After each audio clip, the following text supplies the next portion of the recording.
n'y a que 7 modèles essentiels dont une entreprise a besoin pour tourner en pilote automatique et rapporter de l'argent même quand vous dormez. Sans ces systèmes, impossible de scaler efficacement et atteindre la liberté financière. Certains peuvent paraître contre-intuitifs et pourtant ce sont ceux que j'utilise aujourd'hui pour gérer 2 entreprises qui me génèrent des millions à l'année sans que je sois impliqué dans l'opérationnel au quotidien. C'est aussi ce que j'ai appris en côtoyant certains des entrepreneurs les plus riches en France et dans le monde. Voici les 7 modèles essentiels pour construire une entreprise qui tourne toute seule sans vous. Donc sans plus tarder, le modèle numéro 1, 10-90. Donc ça a totalement changé ma vie. Avant, on se réunissait avec mon équipe et on se disait on va faire ce projet-là. Et puis on commençait le truc, pas vraiment planifier les choses. Et puis on avançait au fur et à mesure. Je faisais des calls tous les jours avec eux. On regardait, ah mais non, c'est pas bien, il faut pas le faire comme ça. Ah mais je pensais que tu avais compris que… Et c'était un vrai bordel. On n'était pas du tout efficace. Et donc ça, c'est quelque chose que j'ai appris par un de mes mentors. Et c'est le concept de 10-90. Qu'est-ce que ça veut dire? C'est-à-dire qu'on est extrêmement clair sur l'idéation des 10 premiers pourcents. Donc maintenant, qu'est-ce qui se passe? Quand on lance un projet, je me pose avec mon équipe et je deviens extrêmement clair. Et on est clair sur qu'est-ce qu'on doit accomplir concrètement. On se dit, OK, c'est quoi l'objectif qu'on doit atteindre? OK, c'est quoi la stratégie? C'est quoi la vision? À quoi doit ressembler le résultat final? Donc tout est clairement défini avec des checklists pour être certain qu'on n'oublie pas qui va être responsable du projet, quand ça doit être accompli, à quoi ressemble le résultat final, comment si c'est un bon job ou pas, comment on va mesurer au fur et à mesure, est-ce que tout le monde est clair? Ici, c'est très important de refaire formuler aux membres de votre équipe pour vraiment vous assurer qu'ils comprennent parce qu'il ne faut pas l'oublier, on a un récepteur et un émetteur. Et parfois, quand on dit quelque chose, on pense que les gens ont compris.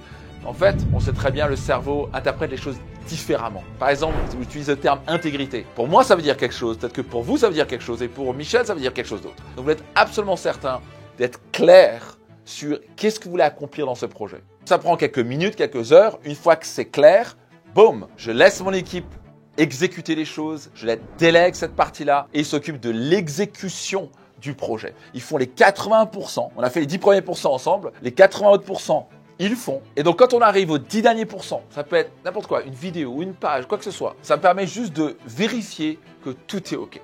En général, j'ai rien à dire, mais parfois, j'ai juste besoin de dire « Ah, peut-être changer ça, un petit peu améliorer ça. Si j'étais vous, je ferais peut-être ça. » Ce qui fait que je permets quand même de voir que le projet est bien accompli, mais je n'ai pas besoin de passer 100% du temps dessus. Donc, ce modèle vous permet quoi? Ça vous permet de rester uniquement sur la partie stratégique, mais pas dans l'exécution. Et surtout, ça vous libère 80% de votre temps que vous pouvez utiliser pour travailler sur votre entreprise et développer votre entreprise. Donc, le plus important, ce sont ces 10 premiers pourcents. Le seul moyen de foutre en l'air ça, c'est quand on n'est pas clair. Et on a tendance à précipiter les choses. On pense que les gens comprennent, mais ils ne comprennent pas. Donc, je vais vous donner une petite checklist qui permet de vous assurer d'être clair avec vos équipes quand vous êtes dans la phase idéation. Et on va parler des 3 Q, que vous sachiez. OK? Donc, c'est quoi les 3 Q? Au moins, vous allez retenir. OK? C'est quoi?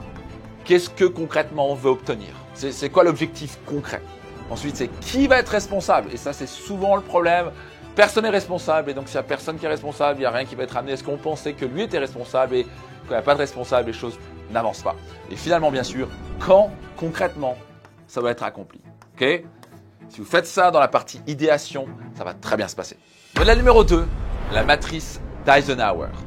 Eisenhower est un général américain qui a combattu pendant la Deuxième Guerre mondiale et qui a mis ce système en place pour être beaucoup plus optimal pour, imaginez-vous, gérer des centaines de milliers de soldats.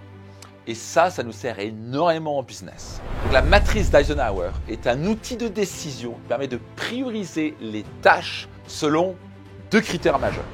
Ce qui est urgent et ce qui est important. Et donc forcément, c'est pas urgent, ça peut être aussi non urgent. Et c'est pas important, c'est non important.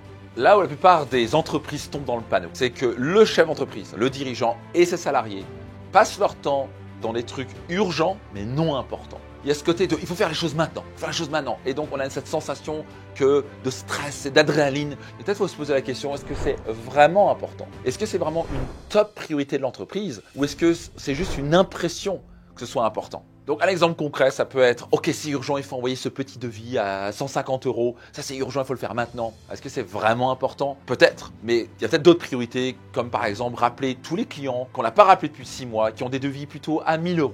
Et donc malheureusement, la plupart des entreprises passent leur temps dans l'urgent, non importants. Ils ont l'impression d'être occupés. Ils sont des busy bees, des abeilles occupées. Ils font plein de choses, ils sont stressés, ils rentrent du travail, ils font qu'est-ce qu'on a bossé aujourd'hui? Mais il n'y a rien qui a avancé.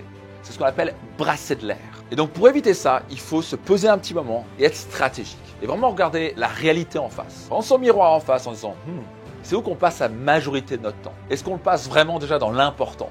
Si c'est pas important, ça sert à rien de le faire, ok? Donc, oui, il faudra peut-être déléguer quelque chose, on va voir ça. Mais la plupart du temps, qu'est-ce qu'on veut faire? On veut passer son temps sur l'important. Et pour cela, il faut clairement clarifier qu'est-ce qui est important ou pas. N'importe quel rôle dans une entreprise doit avoir maximum 3 top priorités. Il y a vraiment 1 à 3 choses qui sont essentielles dans son rôle. Si ça, c'est pas clair pour vous et tous les membres de votre équipe, il y a de fortes chances que vous ayez une entreprise qui n'est pas du tout efficace. Reprenons cette petite matrice. Si c'est important, et pour ça on a vraiment clarifié qu'est-ce qui était vraiment important, c'est que ça génère plus d'argent pour le business, ça augmente la rentabilité du business, ça augmente les ventes du business, qui est vraiment important. Donc on identifie ce qui est important et c'est vraiment urgent. On va dire que vous faites 1 million d'euros de chiffre d'affaires, vous avez un devis à 100 000 euros potentiel et il faut le faire dans les 24 heures. Ça c'est important parce que ça peut représenter 10% de votre chiffre d'affaires. C'est non seulement important, mais c'est à faire urgemment. Donc c'est now, c'est pas demain, c'est pas dans 2 heures, it's now. Il faut agir immédiatement et littéralement oublier le reste pour le moment. Par définition, une priorité, ça veut dire que le reste passe après. Donc si c'est un devis à 100 000 euros, c'est maintenant. Donc maintenant, le grand piège, c'est l'urgent non important. C'est là où passent la plupart du temps les dirigeants, ses salariés, collaborateurs. Ils ont l'impression de travailler, mais ça ne fait vraiment pas avancer ni les ventes, ni la rentabilité, ni le flux de trésorerie. Et donc cette partie-là, qu'est-ce que vous voulez faire? Vous voulez la déléguer. Le D représente la délégation. Donc les tâches moins importantes, mais qu'il faut quand même faire. Donc bien sûr, il faut répondre à ce client. Et bien sûr qu'il faut avoir la comptabilité à jour. Mais ce n'est pas quelque chose qui est prioritaire pour vous en tant que dirigeant. Et donc c'est quelque chose que vous devez absolument déléguer parce que ce sont des tâches de niveau inférieur de priorité pour l'entreprise. Donc maintenant, le pire de tout, c'est passer votre temps dans le non urgent, non important. Vous voulez faire quoi? L'éliminer, mettre à la poubelle. Et donc, l'un des secrets de la productivité est apprendre à vous libérer de l'opérationnel pour avoir une entreprise qui fonctionne sans vous. C'est apprendre à appuyer sur le bouton delete. C'est apprendre à dire on fait pas, on oublie ça, on arrête ça. La plupart des chefs d'entreprise tombent dans une trappe dont je suis tombé pendant des années. C'est la croyance de se dire il faut ajouter des choses à faire et ça qui va nous permettre de magiquement croître. La réalité, et par expérience, c'est totalement l'inverse. Le moins vous faites de choses, le plus êtes focalisé et le plus vous accomplissez et vous avancez. Donc en tant que dirigeant, vous devez être très bon à pouvoir mettre une balle dans certains projets. On va pas faire. On arrête ça. Un parfait exemple, c'est Steve Jobs. Quand il est revenu chez Apple, alors qu'ils étaient à 2 doigts de la faillite, la première chose qu'il a fait, il a mis une balle dans 70% des projets en cours. La plupart des salariés chez Apple l'ont détesté, parce que ça faisait 2, 3, 4 ans qu'il travaillait sur ce projet. Mais lui, en tant que CEO de la boîte, il a dû se dire, mais ça, c'est pas important pour l'entreprise. C'est pas ça qui va nous booster la rentabilité, c'est pas ça qui va nous faire gagner des parts de marché. On va faire moins de choses, on va se focaliser sur les choses qui rapportent vraiment beaucoup d'argent. Et vous savez quoi? Ça marche. Et je confirme, je fais la même chose. Le plus j'avance en tant que dirigeant, le plus j'ai appris à dire non aux choses, à éliminer les choses. Il y a plein d'idées qui arrivent et j'ai appris à dire, c'est quoi les idées, c'est bien. On va surtout se focaliser sur ce qui marche. Donc ici, pour vous, il y a de fortes chances que vous ayez à éliminer entre 30 jusqu'à 80% des choses que vous faites. Et si vous êtes prêt à faire ça, je peux vous garantir, vous allez vous libérer énormément de temps et d'énergie. Vos équipes vont être beaucoup moins stressées et vous allez accomplir bien plus de choses. Donc maintenant, la magie arrive où? La magie arrive ici, dans le non urgent, mais important. Sur ces vrais projets qui vont vraiment booster la rentabilité, les marges, le flux de trésorerie de l'entreprise, la valorisation de l'entreprise. Et ça, en général, ça prend du temps. Les choses les plus importantes ne prennent pas en général 2 minutes. Et le cerveau a tendance à faire quoi? À se focaliser dans l'urgence qu'on peut le faire maintenant. Et c'est bien. Parfois, il faut faire les choses urgemment. Mais non, si vous passez 80% de votre temps sur l'urgent important, donc c'est mieux que l'urgent non important, ou encore le non urgent non important, il n'empêche que vous êtes souvent donc stressé. C'est pas très agréable de travailler, vos équipes se sentent hyper tendues, on arrive au burn-out au bout d'un moment, et en fait on n'a pas vraiment l'esprit libre pour prendre ces décisions stratégiques les plus importantes qui vont vous amener dans les prochains mois et années à la destination où vous voulez aller. Donc ce qui m'a permis de réduire mon stress massivement et pouvoir décupler ma rentabilité avec les années, c'est que j'ai switché mon focus sur le non urgent important. Quels sont ces projets, ces choses, peu de choses, pas beaucoup de choses, qui vont vraiment vous faire avancer l'aiguille dans la bonne direction. Donc la magie est arrivée quand j'ai focalisé 80 à 90% de mon temps et mon focus sur l'important non urgent. Parce que c'est là où on fait des vrais pas de géant. Et donc dans le non urgent important, qu'est-ce qu'on fait? On planifie. Et vous pouvez utiliser le modèle que je vous ai expliqué tout à l'heure. Ça permet de faire les 10 premiers pourcents, vous planifiez. Les 80% sont faits par votre équipe en termes d'exécution et vous avez juste à valider les 10 derniers pourcents. Vous voulez éliminer tout ce qui n'est pas hautement important, qui ne va pas augmenter la rentabilité, vos marges et votre cash flow. Vous voulez déléguer les choses moins importantes, voire pas importantes, mais qui doivent être quand même faites. Vous voulez passer la majorité de votre temps à planifier le non urgent mais important. Dans la théorie, vous voulez passer 80% de votre temps là-dessus, maximum 20% dans le urgent important. Vous faites ça, votre niveau de productivité va exploser, vous allez récupérer tellement de temps pour vous et vos proches et surtout à travailler sur votre entreprise plutôt que dans votre entreprise. Modèle numéro 3, on va parler de DPT. Et gravez ça dans votre esprit parce que c'est le process à utiliser pour pouvoir vraiment dormir sur vos deux oreilles et avoir une entreprise qui tourne avec ou sans vous. Le D représente diagnostiquer. Vous voulez scanner votre agenda et vous voulez noter toutes les choses que vous faites. Pendant les 2 dernières semaines, qu'est-ce que vous avez concrètement fait? Une fois que vous avez identifié toutes vos tâches, vous voulez passer au P pour processer. Donc souvent quand j'utilise le terme process, je ressens dans la salle ou le dirigeant en face qui se bloque un petit peu. Et je comprends ça parce qu'il y a quelques années, quand j'utilisais le terme process, ça me faisait mal au ventre. Je me disais, process, j'aime pas ça, c'est trop carré, c'est trop structuré, c'est trop froid, on va perdre en humanité. Vous savez quoi, vous n'avez pas vraiment le choix. Donc déjà, vous n'allez pas perdre en humanité, au contraire, vous allez plus passer du temps avec les membres de votre équipe à faire vraiment les choses importantes plutôt que répéter des tâches constamment qui servent à rien. Mais surtout, c'est une étape absolument essentielle. Vous n'allez pas y couper. Si vous voulez vraiment avoir une entreprise qui fonctionne avec ou sans vous, il permet de croître sans que vous soyez dans l'opérationnel. Donc répétez après moi, j'adore les process. Donc comment on crée un process? Ça peut être une checklist. Étape 1, étape 2, étape 3, étape 4. Vous me suivez? Ça peut être aussi un process visuel ou écrit. Ça permet de passer d'étape en étape. On peut dire, OK, étape 1 c'est ça, étape 2 c'est ça. Une sorte de mécanique logique et rationnelle. Vous voulez faire en sorte que votre process, un enfant de 12 ans, puisse se comprendre. Le mot-clé, c'est la clarté. Donc, ce que nous, on a fait en interne, c'est non seulement faire la checklist ou faire le process visuellement mappé, et après, on enregistre une vidéo par-dessus qui explique le process. Parce qu'entre avoir une checklist ou avoir un document, on voit des étapes et on se dit, OK, c'est quoi ce truc? On a plein de questions. On fait un petit loom, une petite vidéo qui explique chaque étape pour que la personne qui écoute le process puisse savoir exactement quoi faire. Et le T représente transférer. C'est là où vous allez demander à un membre de votre équipe, soit actuel ou que vous allez recruter, et qui aura comme rôle de regarder le process que vous avez créé à travers cette vidéo et cette checklist par exemple, et de pouvoir s'assurer qu'ils comprennent bien le process. Donc pour vous assurer qu'ils comprennent bien le process, numéro 1, vous voulez bien sûr qu'ils le regardent, ok, qu'ils l'analysent. Ensuite, très important, ça c'est souvent une erreur. On pense que juste avec la vidéo il va comprendre. On peut vite mal interpréter les choses. Donc vous voulez lui demander, après qu'il ait regardé la vidéo, de vous expliquer chaque étape du process pour vous assurer qu'il est bien compris. Cette étape de reformulation est vitale que vous puissiez dormir sur les deux oreilles et pour éviter que vous pétiez un plomb en disant mais je l'ai fait un process, il n'a rien compris. D'accord, mais il y a une différence entre faire le process et s'assurer qu'il est vraiment bien compris et maîtrisé le process. Et donc l'étape finale de ce transfert, c'est quoi? C'est au début faire un check régulier.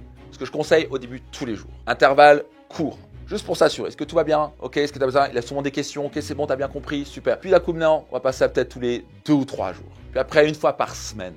Et une fois que vous savez qu'il maîtrise totalement le process, vous pouvez juste faire un point régulier une fois par mois. Modèle numéro 4, qui peut valider quoi? Si toutes les décisions d'entreprise passent par vous, vous êtes le goulet d'étranglement. Et il sera impossible pour vous de vous libérer de l'opérationnel. Donc vous l'avez compris, vous devez déléguer. Et quand vous déléguez, vous devez clarifier les rôles de qui a le pouvoir de valider quoi ou qui a le pouvoir de prendre telle ou telle décision. Donc le mot-clé ici, c'est lâcher le contrôle. Donc ici, on parle de clarifier la délégation, on ne parle pas de se débarrasser des choses non plus. Le secret pour avoir une entreprise qui fonctionne avec ou sans vous, c'est de faire monter en responsabilité certains membres de votre équipe. Au passage, beaucoup d'entre eux ne demandent que ça. Les joueurs de Liga ne demandent que prendre des responsabilités. Les meilleurs membres de votre équipe, s'ils ne peuvent jamais prendre une décision, et c'est vous qui prenez toutes les décisions, ils vont un jour partir. Vous devez prendre un petit moment à regarder votre organigramme et vous dire, tiens, qui pourrait monter en responsabilité? Donc c'est vital d'être clair sur non seulement qu'est-ce que vous voulez déléguer, mais qui va être responsable de ces tâches. Donc une fois que c'est clair pour vous, vous pouvez aller voir un membre de votre équipe en disant par exemple, Tiens, Jeanne, à partir de maintenant, pour X, Y et Z, je te laisse décider ce qui est mieux. Parce que j'ai confiance en toi, j'ai vu à quel point tu gères bien ce rôle-là, et pour ces éléments-là et ces responsabilités-là, tu décides. Et vous allez vous rendre compte que ces membres de votre équipe savent prendre de bien meilleures décisions que vous sur leur champ d'expertise. Donc voici les mots magiques que j'ai utilisés et que je vous recommande d'utiliser. Je te laisse décider ce qui est mieux à partir de maintenant. Donc à partir de maintenant, pas besoin de venir à moi pour prendre une décision. Je te laisse prendre la décision parce que je te fais confiance. Et donc en faisant ça, vous libérez tellement de temps et d'énergie de charge mentale pour vous focaliser sur les décisions les plus importantes qui sont stratégiques. Une autre astuce, ça peut être aussi définir un budget de qui peut dépenser quoi et combien. Par exemple, j'ai entendu que la chaîne d'hôtels Four Seasons laisse à n'importe quelle personne de l'entreprise, même la personne qui est à la réception, un pouvoir de décision jusqu'à $500. Par exemple, si un client n'est pas content parce que je sais pas trop quoi, la clim est trop froide ou qu'il a eu la nourriture en retard, la réceptionniste a le pouvoir de dire, vous savez quoi, on va vous payer ce repas-là. On n'a pas besoin de payer, c'est sur la maison. Ça permet de réagir rapidement à la demande urgente, ça permet d'augmenter l'expérience client et surtout libérer ces petites décisions au niveau management. Donc, par exemple, vous pourriez dire de 0 jusqu'à 1000 euros, toi manager ou toi directeur, tu as besoin de me poser la question. Si tu penses que c'est un bon investissement, you go for it. Tu le fais. Et au-dessus de ce montant-là, tu passes par moi. Modèle numéro 5, vous allez adorer la règle du 1-3-1.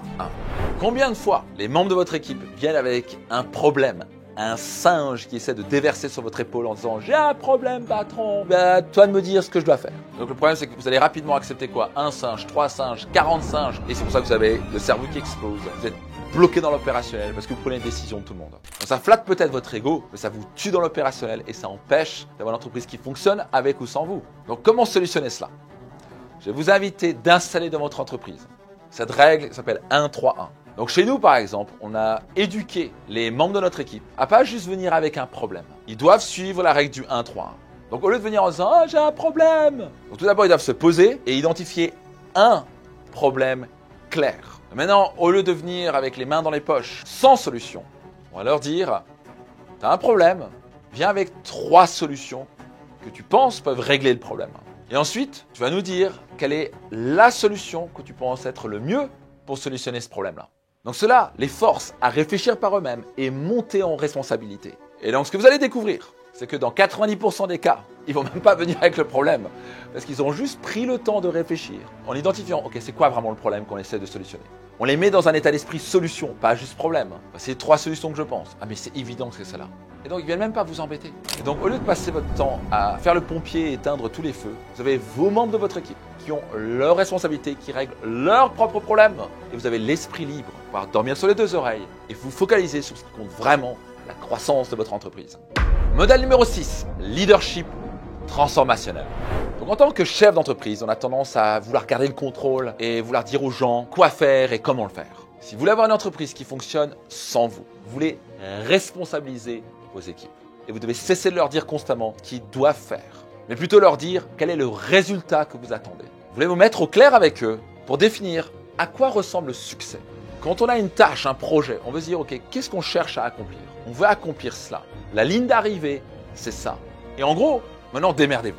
Ce qui compte, c'est le résultat. C'est pas comment on va y arriver. On a tendance à croire qu'il n'y a qu'un chemin. Mais en fait, il y a 100 chemins pour atteindre la destination. C'est vraiment pas facile parce qu'on doit lâcher le contrôle et on doit faire confiance et on doit être ok qu'il y a différentes manières de faire. Mais toujours se rappeler, qu'est-ce qui compte?